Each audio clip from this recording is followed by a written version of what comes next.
This is day 6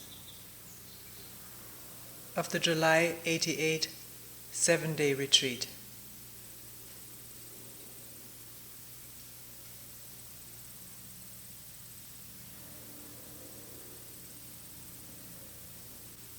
Of all the different things that have come up in meetings, let us talk this morning about 2 of them. One, wanting to be happy, and the other one, fear of dying.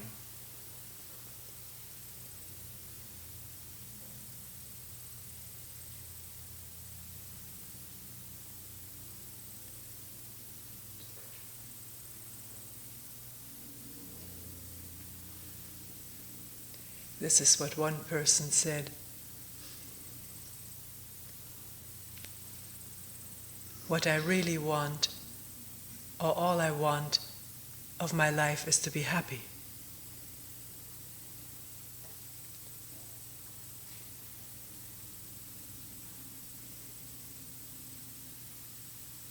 Does that speak for most of us?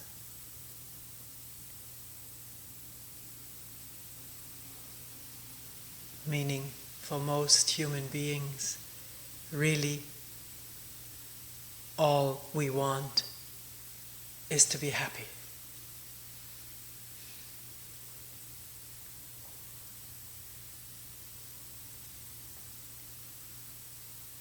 In listening to this statement or the question and sort of letting it filter in, or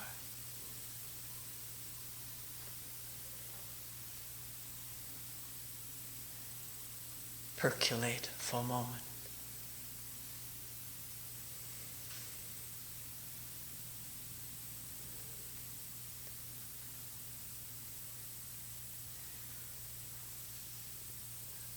Let's go with it for a moment, shall we?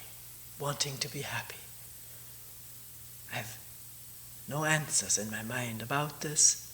I'm starting freshly, and we can all start freshly in this wondering about wanting to be happy and what it means to be happy.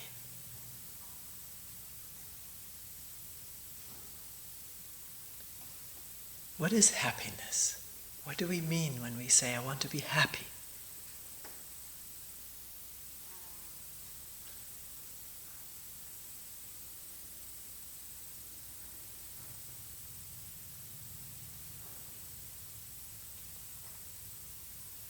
Ideas come up, don't they, of what it would mean to be happy.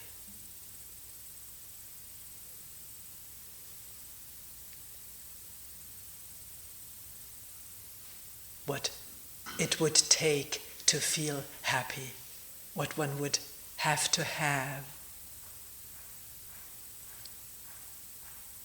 Maybe a little house in the woods.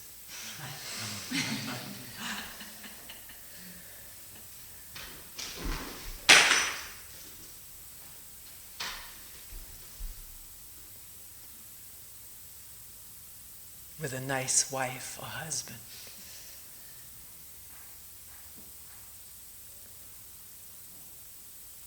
A job that we really enjoy doing if we have to work.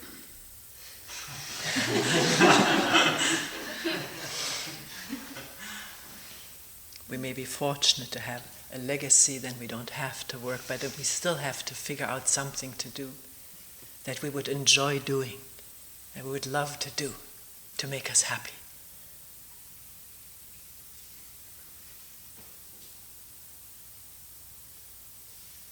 Or learning something, finding out about a field of interest, getting more knowledge, traveling, meeting lots of different people in lots of different places. Sort of like thumbing through National Geographic.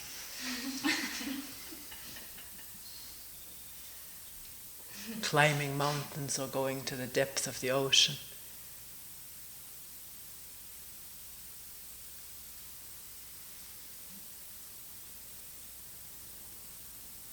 Or pursuing a spiritual path. One can think of all of these things, thinking that would make me happy.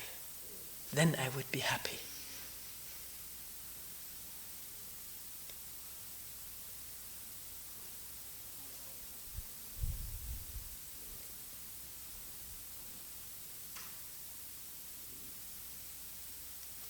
Why aren't we happy right now?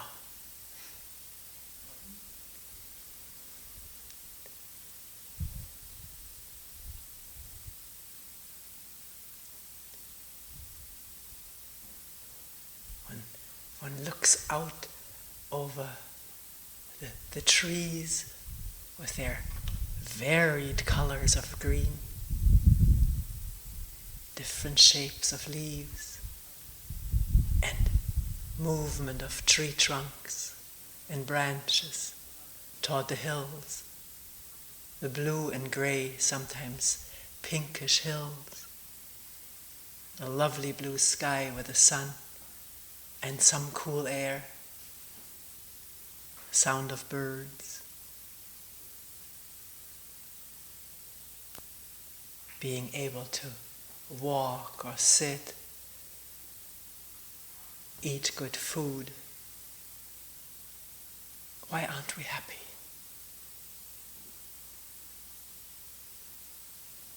What's lacking?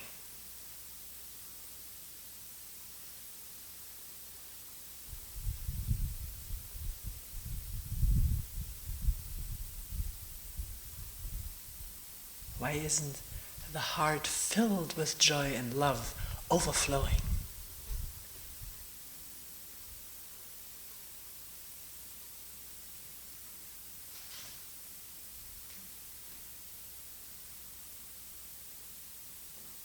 Why not?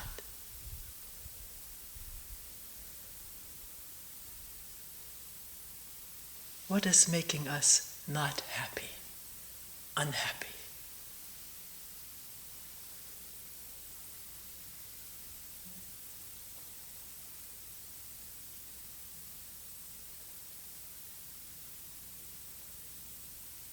In talking this morning with the person who brought it up, trying to remember, was one ever happy, really?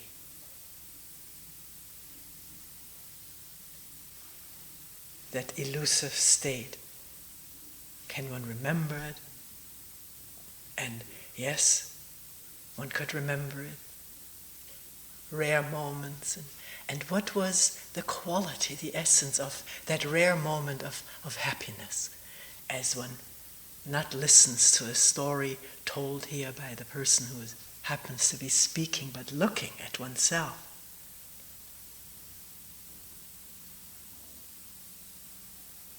If there is remembrance or feeling of past happiness, maybe there's happiness now. What's the quality? What's the essence of it?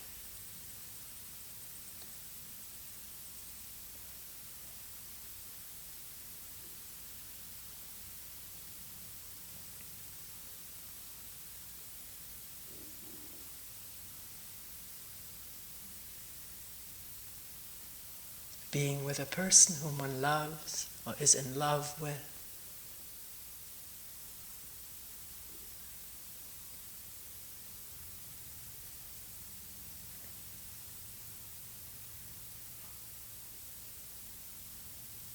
The moment one asks, am I happy now? Something happens, doesn't it? One begins to wonder and doubt, will this person remain with me? Be there for me when I need him or her? Be faithful to me?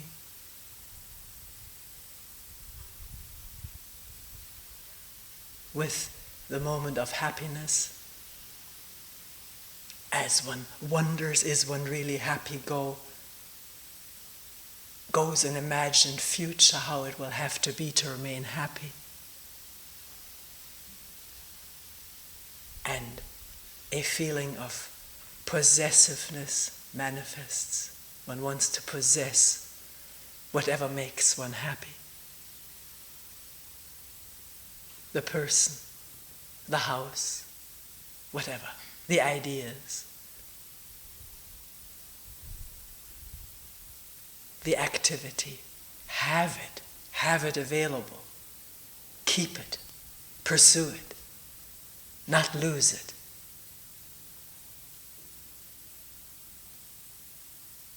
And with that desire for continuation is the fear of losing, fear of loss. And with that, immediately the ending of happiness.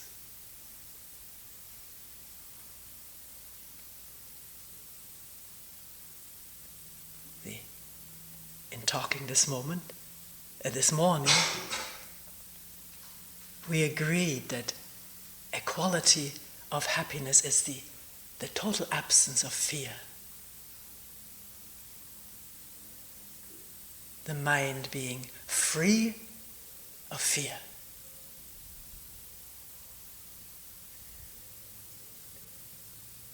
The fear of loss, of not being, of not becoming,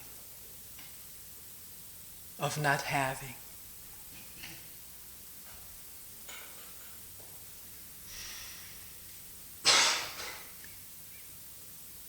Is that why we're not happy? Because there's this constant fear. Maybe not on the surface, maybe not on the subsurface, but someplace within. Ready to be felt, vaguely only maybe, as a murky feeling. People tell me this. There is fear. I don't know of what, but there is fear.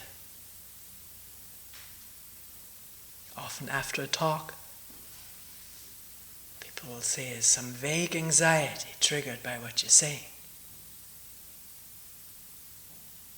Anxiety about what?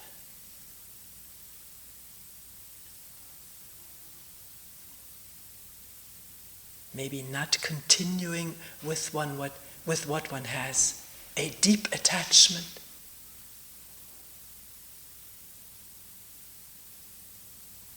So deep that it is taken so for granted that it's not even available to the immediacy of awareness. Or let's say consciousness.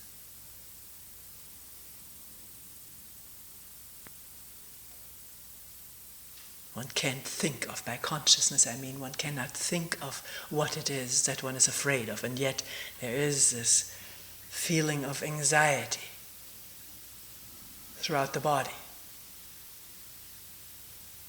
What triggered it, one doesn't know, and very, very often people will insist that this anxiety was not triggered by any thought, it's just there. Sometimes I wonder why we insist on that. I don't quite understand it. That there's no thought that caused this. That it's just there. Is that to legitimize it? To make it be part of ourselves so one doesn't need to question it?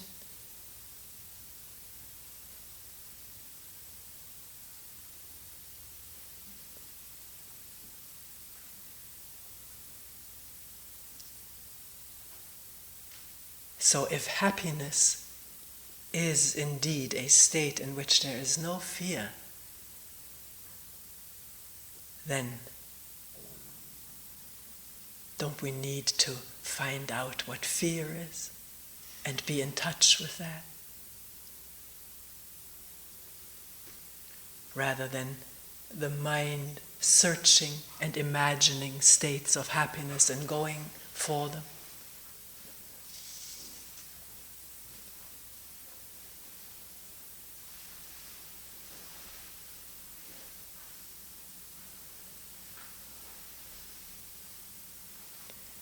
this vague feeling of fear that people talk about, either knowing what thought triggered it or what remembrance, or not knowing what remembrance triggered it.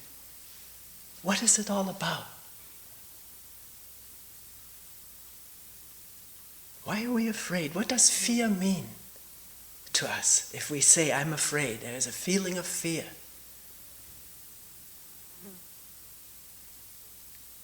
It means, doesn't it, a certain physical manifestation.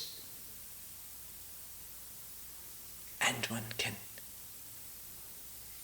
we can talk about it, but can one really experience it, be conscious of it, aware of it?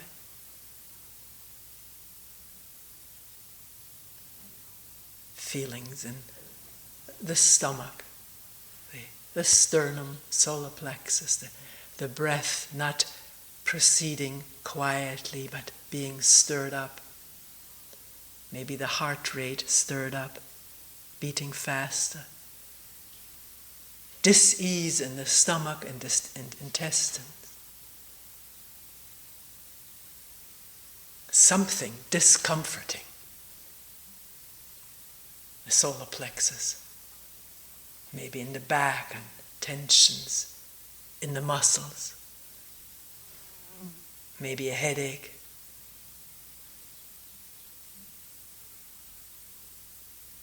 And something about that state, may not have described it adequately, one can feel for oneself, something about that state is recognized as being fear.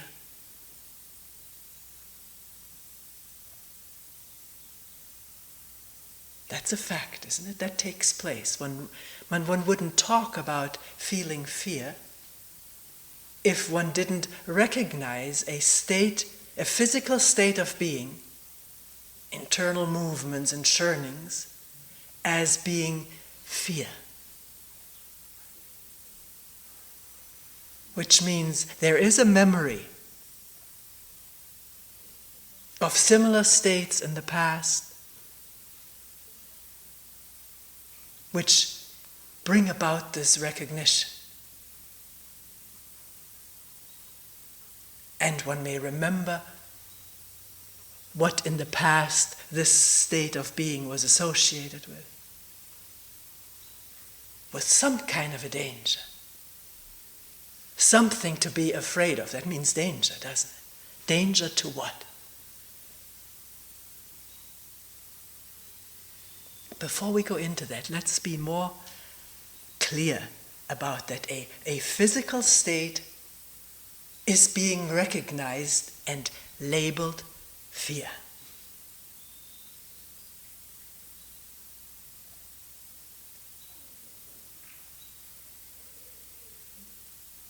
And because a present physical state is labeled fear, the mind concludes that there is something to be afraid of.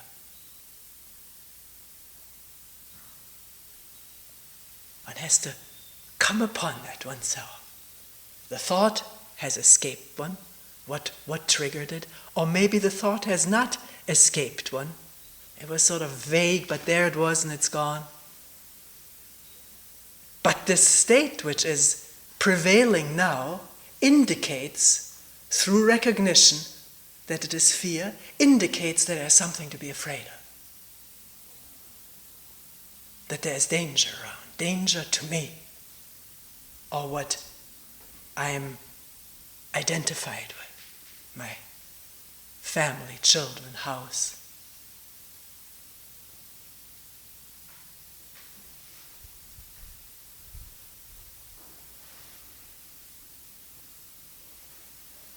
There may not be any danger, but one projects them. It is created through the recognition of this state as fear. Do you see that?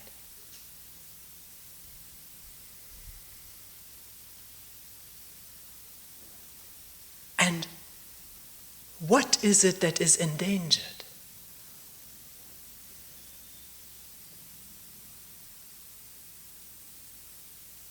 as fear manifests throughout the body.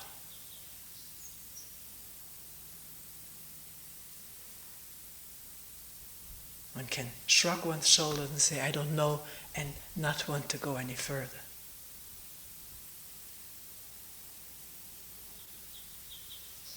But we're not satisfied with this kind of I don't know. Want to look at it.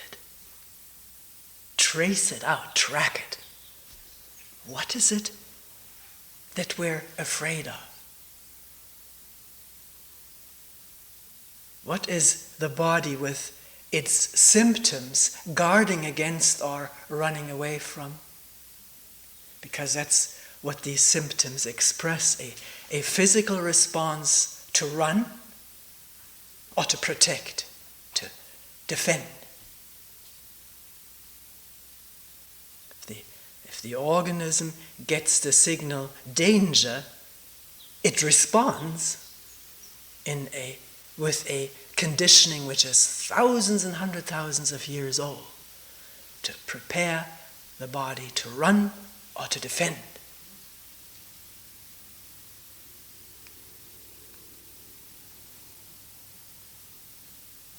Against what? Defend what? Run away from what danger to what?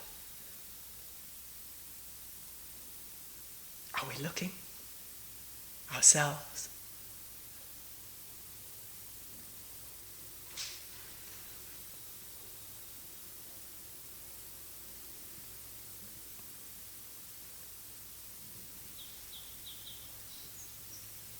The answer which may come up is danger to me.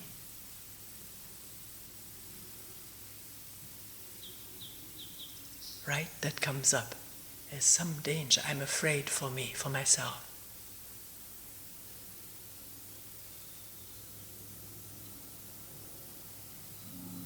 But what is this self?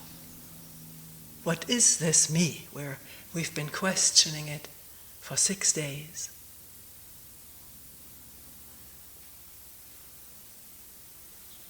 What is it? What is this me that is constantly in danger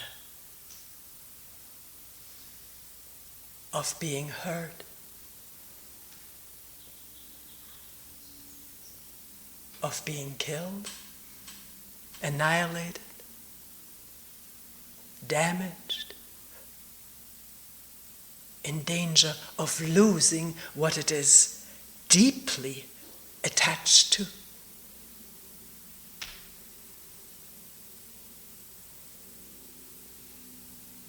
In danger of losing what it holds dear, what it treasures, stuff of the mind, material stuff, or people.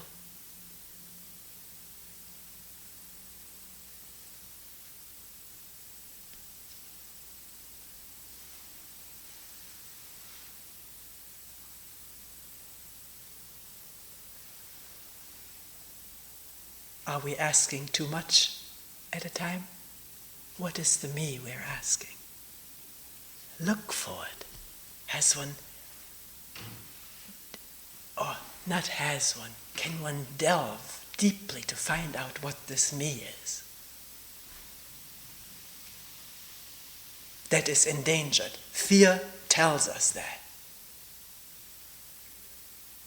The feelings have been triggered by a thought that is not remembered. And now the organism says, danger, danger to me. What's the me?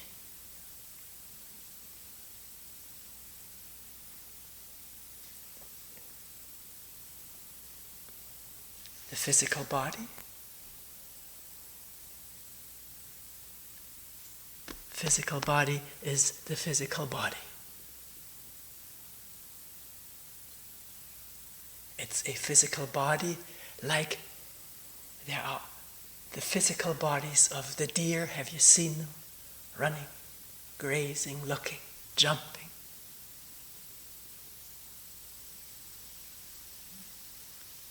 When they hear a noise, maybe glimpse a human being, they run.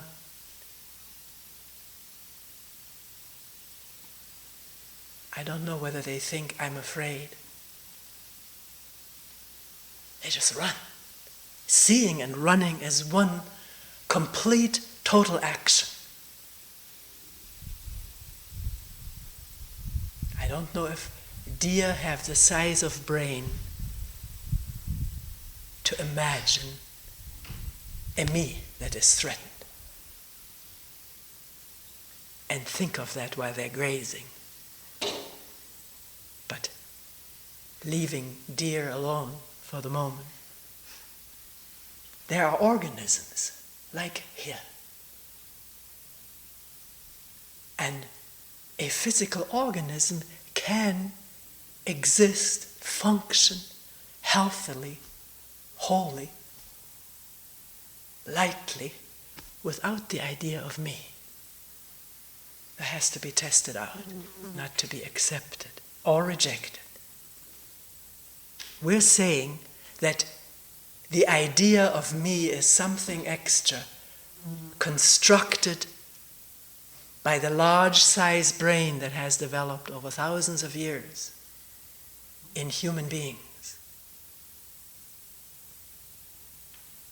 with sufficient cells and neural connections to not only store vast amounts of memories, but also to think about these memories, string them together in this process of remembering into a coherent, continuous story of me, my family, my ancestors, my past lives. That's, the brain can do that, imagine that, and my future lives. And by continuously thinking of this strung together chain of remembered events, become attached to that. Be identified with it. Saying the words, this is me. All of what I remember about myself is me. All what I can think about right now that I hold dear and treasure deeply is me. My family, my possessions, my ideas, my education, my brilliance, or if it is my stupidity, then we are attached to that too. It doesn't mean that one is only attached to positive ideas and images. One is just as attached to quote-unquote negative ones. Because it's me. This is my existence, as I imagine it and can recollect it at any time of the day or night. My upbringing, my pleasant childhood or my miserable childhood. Attachments to these memories as representing this entity in quotation marks, which we call me, which exists over and above all the most complex and miraculous functioning of this physical organism, including the marvelous and incomprehensible functioning of the brain.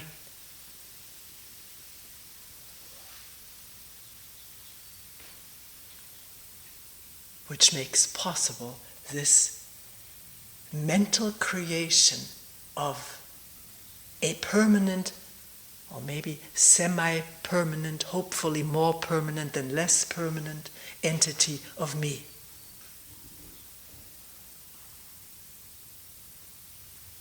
And about that we think most of the time. One has had ample opportunity to find out in sitting that most of the thoughts, trivial as some people say as they may be, center around this me. What I am, what I'm not, what I should be, could have been, might be, will be, and recollections of pleasant memories as well as fearful memories. Sometimes not on the conscious level. We have thoughts and memories that are not available to the conscious part of the brain, and therefore puzzled by incomprehensible states of panic or fear or anger. Where did this come from?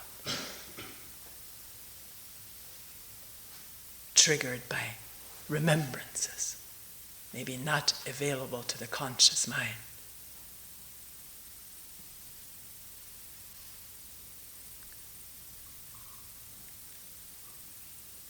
Is one looking at this? Does it cause discomfort or anxiety? The idea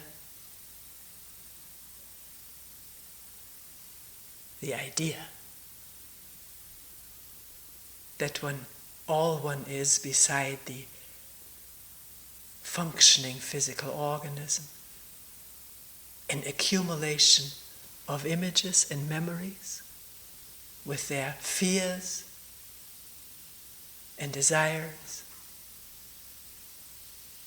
The fear of losing, we've talked about, losing what one is attached to,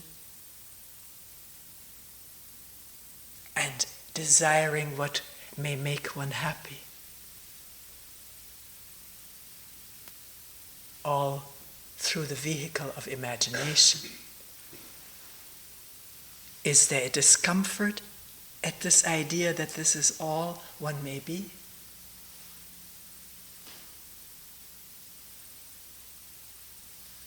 And if so, why?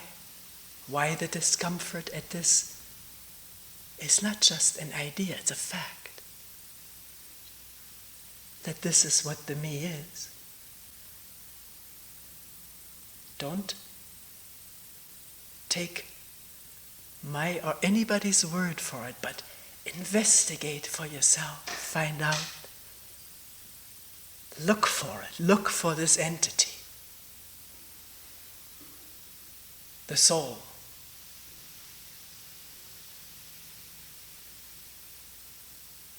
Some tradition called it there is something in us which is an entity which survives death and will either, in the more Middle Eastern and Western traditions, will either ascend to heaven to be with God, Jesus, and the angels, or go to hell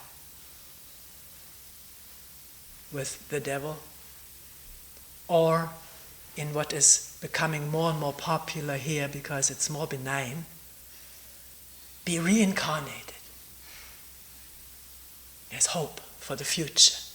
Right now I may be miserable, but in the future, in a future life, things may look up for me. I may have a better incarnation.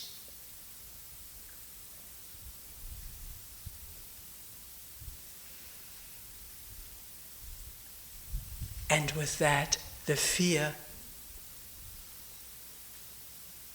of ending is abated. It doesn't have to face it, because we don't end, we will continue in a future life and eventually be one with the spirit of the total universe. Eventually, after lots of purification, in the future.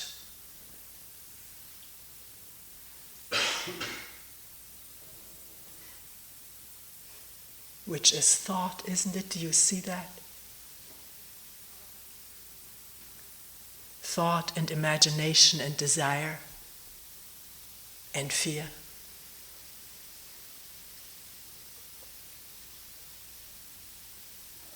So coming back to our basic question, will one find out if there is a strong belief in this me as an entity, not just thoughts and memories, fears and desires, possessions and hopes for the future?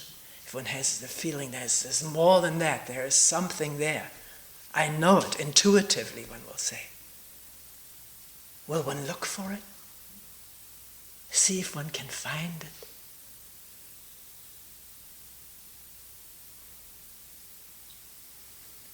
Because if it's there, it must be findable, mustn't it?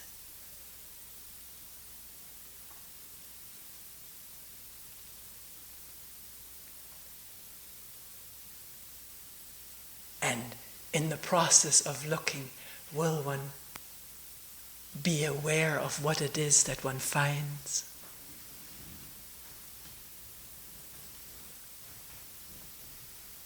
The thoughts, the remembrances, the projections, the beliefs, superstitions.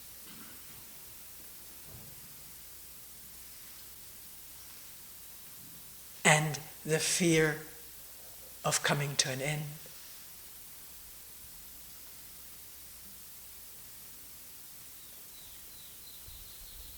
The fear of being hurt or damaged.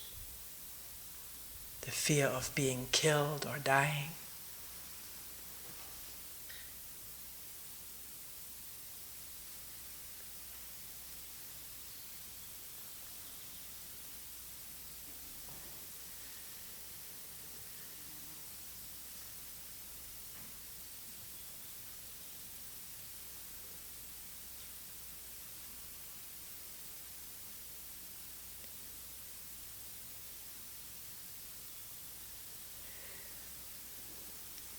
What is so difficult to see, become aware of, is how deeply conditioned we are to believe that this accumulation of thoughts and memories which we feel is me, how conditioned it is, that this is learned, inculcated in us through the way we have been responded to. Or maybe we're already born with some deep archetypical collective memory of that there is such an entity as me. But it's a memory, it's an idea, conditioned over centuries and centuries of human living.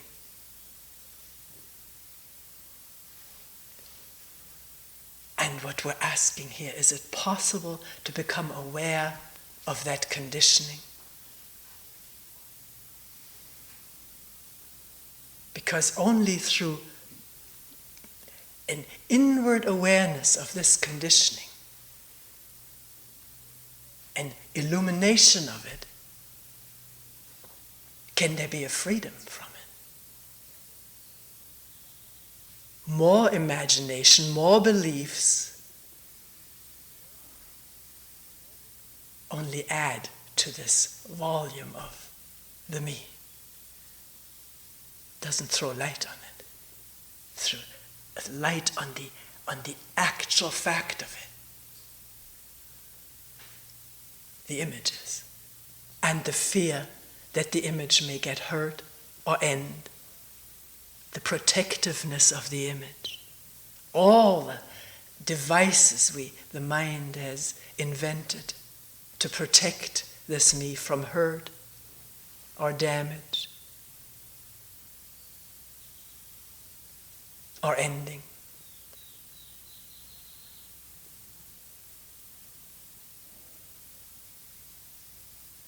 The castle we've built around this. Walls upon walls upon walls around what? If one looks, one finds nothing. Nothing but images. And if they are looked at in a fresh way, not in an affirmative way, wanting to confirm them, that's thought. Not in a fearful way, afraid that may be all there is. Looking at an image in a fresh way, it goes. is nothing but an instant of nervous impulse, fed by memory cells, stored in the brain.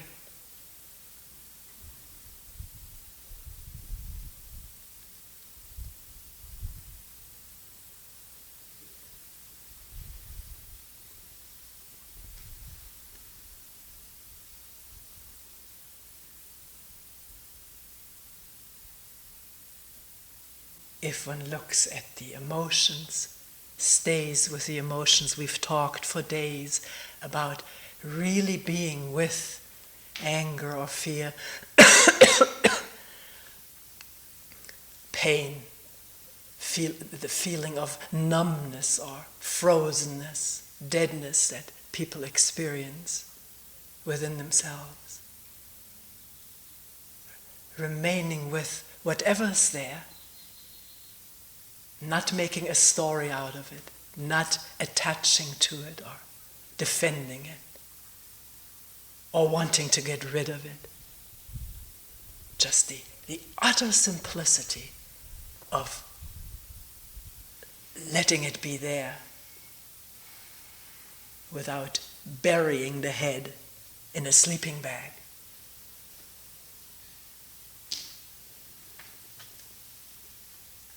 Wondering what this all is. One may, at one moment of no intention or no desire or no fear, find that it is nothing.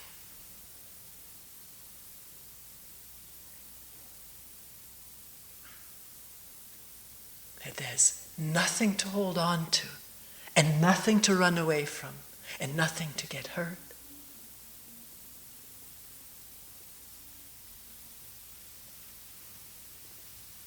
Nothing to protect from ending, because all that has ended is an idea, an image.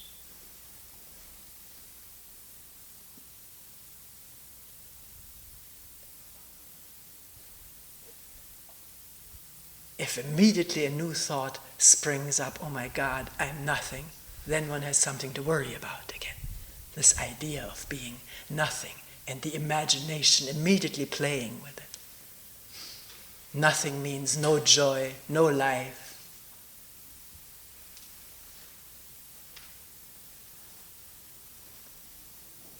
But see that as a thought, a new protective thought. And if there is nothing, can there just be nothing without building up a new something, a new me? The brain being quiet and not producing, or what is produced is immediately seen as more image, idea, remembrance, hope, future, past, time.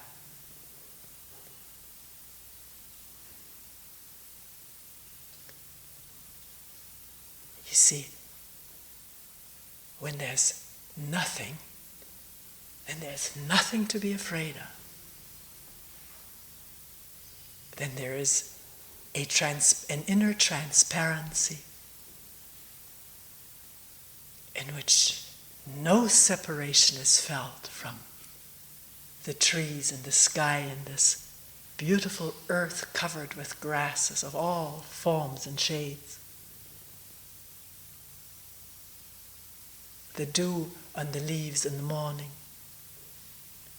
and the first call of birds, and all these people around one.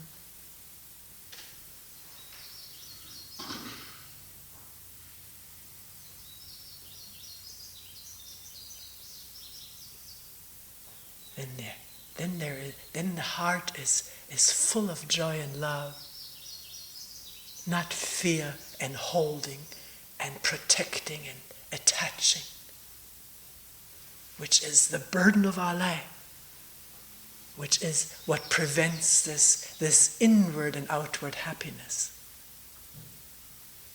which we are forever chasing and never find.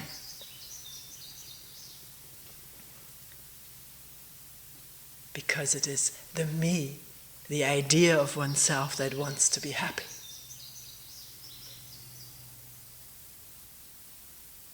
And it can't be, because it's just an idea.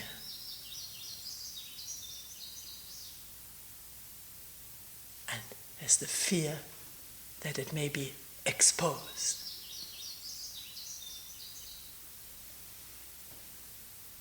Or come to an end.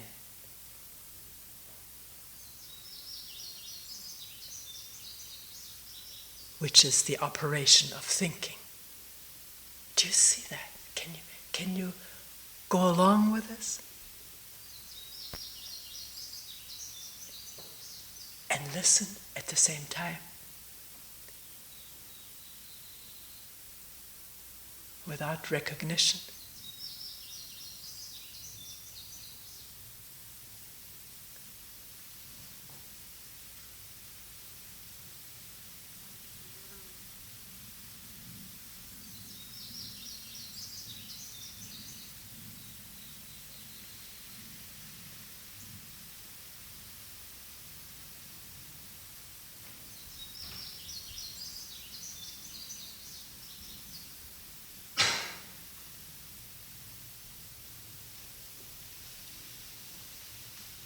Happiness and liberation don't lie in the distant future lives.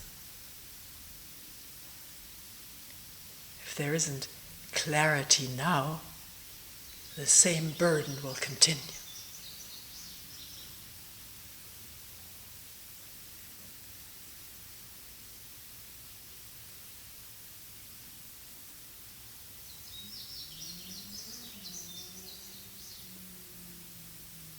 The burden of thought.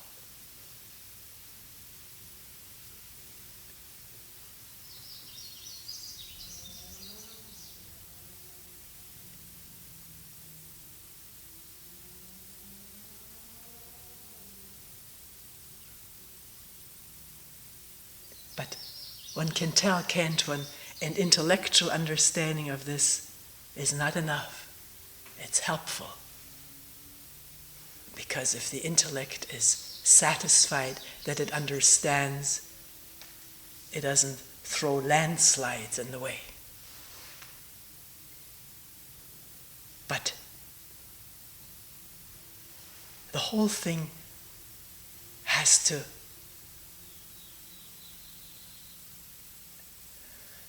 can only be seen through and dissolved through awareness. From within, as it were. Not hoping for some outside laser beam to do the job.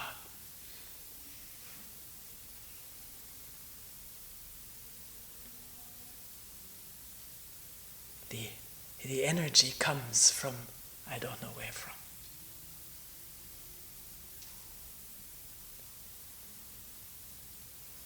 It's there. It's there when it's not all tied up in what I am, what I want to be, what I'm protecting, my possessions, what I'm identified with.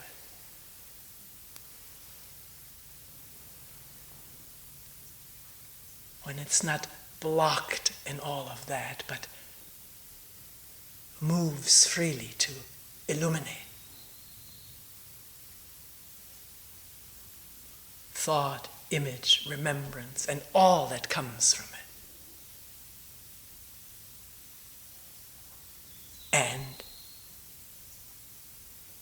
that in essence, it's nothing.